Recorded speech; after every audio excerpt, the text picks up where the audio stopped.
Though she had been out of law enforcement for a while, her security clearance was still higher than his, so he told her the details while she worked his tie loose.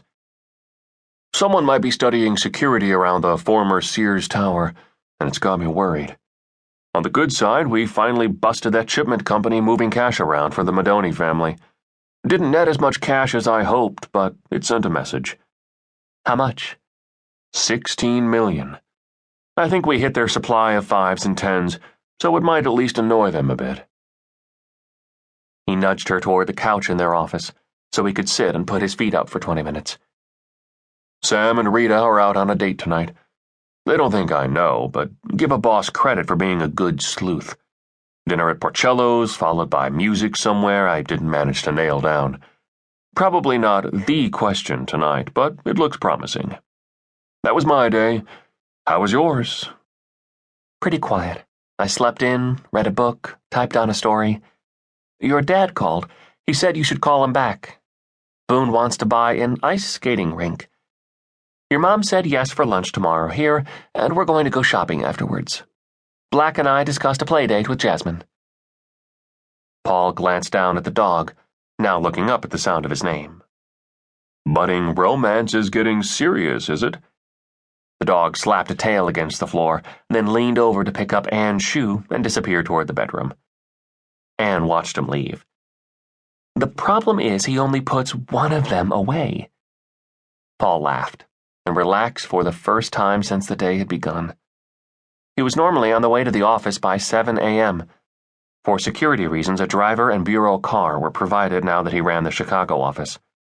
He started his workday in the back seat, reading the overnight brief that came to his home by secure fax. Catching half an hour of normal time with Anne when he got home each night was something he treasured. What cold case did you bring home? He curled a strand of her hair around his finger. What makes you think I did? We solved the last one.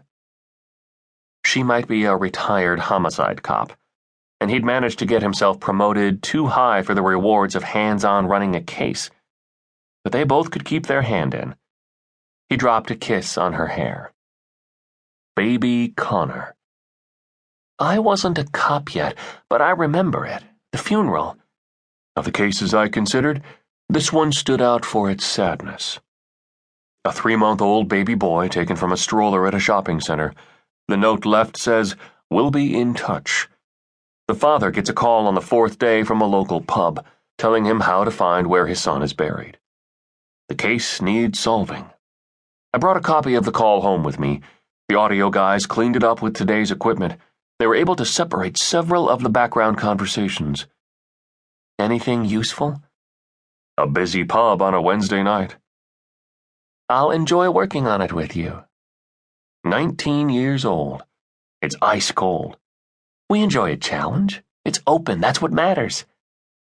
Paul reached into his shirt pocket, pulled out a small, archive-quality, clear plastic sleeve. I also stopped by to see Bryce for a couple minutes. He thought you might enjoy this one.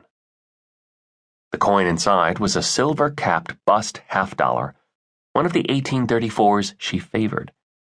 Paul knew she would enjoy it, and Bryce had assured him it was in better condition than most Anne had handled during the years she had dealt coins. You've got good taste, she said, turning the coin over. Bryce helps with that. Have you heard anything more about why Charlotte is in town? Anne's sources were better than his on some matters.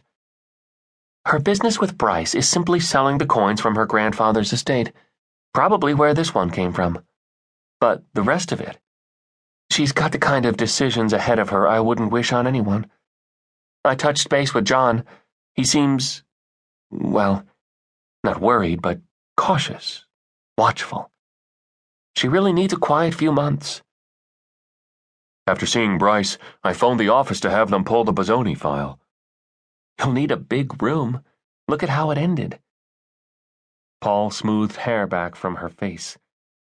Know something? Anne simply shrugged.